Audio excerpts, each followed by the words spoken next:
Hello everyone. Today I would like to share the story of Wang Wei, the great Tang Dynasty poet. Born in AD 700, Wang Wei was not only a master of painting, but also a master of music. His poetry is ethereal and serene, imbued with tranquil and detached spirit of hermit. Su Shi, the brilliant literary figure of the Northern Song Dynasty, praised him by saying, "There is a painting within his poetry, and poetry within his painting." Because of his deep understanding of Buddhist philosophy and his devout faith in Buddhism, he was also known as Poet Buddha. Wang Wei's achievements are closely linked to his turbulent life.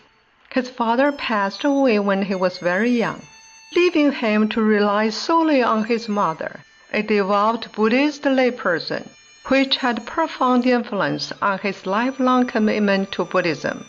The hardships and poverty he endured gave him a deep insight into the nature of life and further strengthened his resolve to practice Buddhism. At the age of 21, he passed the Imperial Civil Service examination and was appointed to the position of Chief Music Master, responsible for overseeing the imperial court's music. He was implicated when a performer broke the taboo while dancing a yellow line routine and was demoted to the rank of assistant magistrate of the grain storehouse in Jizhou. Later, during the Anshan Rebellion, he was stranded in Chang'an and forced to accept a position in Anshan's puppet regime. After rebellion was quelled, he was imprisoned and faced the death penalty. But his young brother Wang Jin, who served as a vice minister of justice, secured his release. A year later, Emperor Suzong of Tang finally granted him a pardon. In 729 AD, he retired to the banks of the Qi River and later moved to Mount Song. He also resigned from his official post. It was not until 734 AD, the 22nd year of Kaiyuan era and Emperor Xuanzong, that Zhang Jiuling became chancellors, and Wang Wei was officially appointed to the position of right remonstrant, mainly responsible for advising the emperor and correcting the merits and shortcomings of government policies. At that time, the corrupt chancellor of Li Lianfu held sway over the court and surprised those who opposed him. Disappointed and wearied intrigues of dark realities of official life, Wang Wei began to contemplate retirement. Thus, in 741 AD, he once again retired to Mount Zhongnan. By 748 AD, he had purchased Zhang Zhiwen's Lanquan Wangquan villa and continued to lead a life in which he attended court duties in the morning and returned to Wangquan in the evening. His poetry reveals that after undergoing various trials in his 40s, he gradually let go of his attachment to fame and fortune, turning instead to pursuit of inner peace and the true meaning of life. In his later years, he often hosted more than a dozen monks in his home, regularly exchanging insights on Buddhist practice wisdom. Upon returning from court, he would burn incense, sit in solitude, and devote himself to meditation.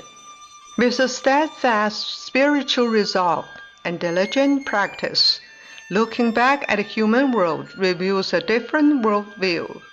The affliction of life arose solely from attachments to love and hatred.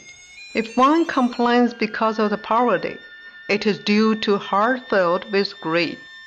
While lost in delusion, people cling to this world plagued by poverty and illness, unaware that their very presence in this world stems from having been moved by worldly desires. These desires are like a venomous snake coiled around them, preventing liberation. Only by cultivating away these desires and attachments can the mind attain purity and transcendence. He rejoiced the insights he had gained in stillness. and his heart gradually distanced itself from that of ordinary people. He carved the pommel of his walking stick into the shape of a turtle dove, and placed a turtle shell under the foot of his bed. When he had nothing else to do, he would burn incense and meditate by the north-facing window. Before he knew it, as time went on, Wang Wei had attained the supreme state of pure vision, free from defilement, and a mind empty of delusion. He naturally gained the ability of seeing past lives. He realized that his talent for poetry and painting in this life stemmed from the foundation he had built up over many lifetimes. He had been master of poetry and prose for many lifetimes, and in his previous life he had been a painter.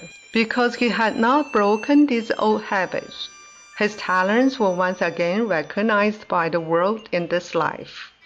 Let us reflect on our own lives through the lens of Wang Wei's life. How many joys and sorrows have we experienced in our lives?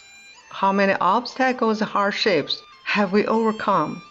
Faced with calamities, how many of us have felt so much pain we wished we were dead?